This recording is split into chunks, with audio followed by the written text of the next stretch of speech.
வணக்கம். ராணி ஸ்வீட் சமையலில் இன்னைக்கு ஸ்கூல் ரீஓப்பன் ஆக போகுது. அதுக்கு ஏற்ற ஒரு லஞ்ச் பாக்ஸ்னா லெமன் ரைஸ் தான். இது எல்லாருக்குமே பிடிக்கும், முக்கியமாக குழந்தைங்களுக்கு ரொம்பவே பிடிக்கும். ரொம்ப சிம்பிளாகவும் நல்ல டேஸ்ட்டாகவும் இருக்கும். எப்படி பண்ணுறதுன்னு பார்க்கலாம்.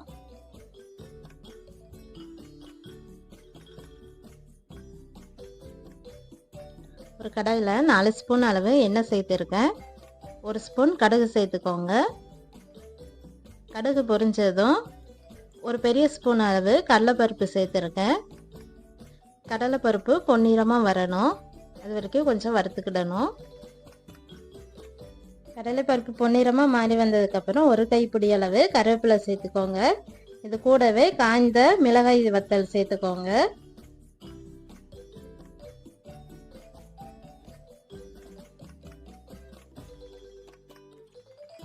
மிளகாய் வத்தல் காய்ந்ததும் ஒரு அரை டீஸ்பூன் அளவு மஞ்சத்தூள் சேர்த்துக்கோங்க.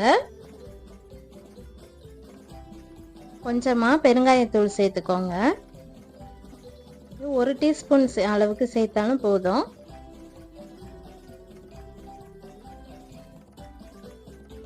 சேர்த்து நல்லா கலந்து விட்டுக்கிடணும். தேவையான அளவு உப்பு சேர்த்துக்கிடணும். அடுப்பை லோ ஃப்ளேம்லேயே வச்சுக்கோங்க.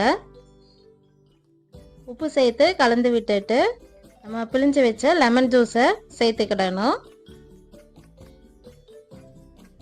லெமன் ஜூஸ் ஊற்றினதுக்கப்புறம் 1 நிமிஷம் கொதிச்சா போதும், ரொம்ப நேரம் வைக்க வேண்டாம்.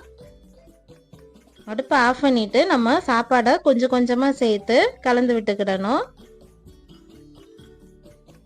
சாப்பாடை முழுவதும் சேர்க்காம கொஞ்சம் கொஞ்சமாக சேர்த்து நம்ம கலந்து விட்டுக்கிடணும். இந்த சாப்பாட்டோட அளவு ஒரு பெரிய டம்ளருக்கு அரிசி எடுத்து வேக வச்சு எடுத்திருக்கேன். இதுக்கு ஒரு சின்ன லெமனு கரெக்டாக இருந்துச்சு. இந்த அளவுக்கு பாருங்கள், நல்ல சாப்பாடை சேர்த்து கலந்து விட்டுக்கிடணும். லெமன் ரைஸ் ரெடி ஆயிடுச்சு. இது வேற ஒரு பாத்திரத்தில் மாற்றிக்கிறேன். ரொம்பவே சிம்பிளாகவும் அதே அளவுக்கு நல்ல டேஸ்டாகவும் இருக்கும்.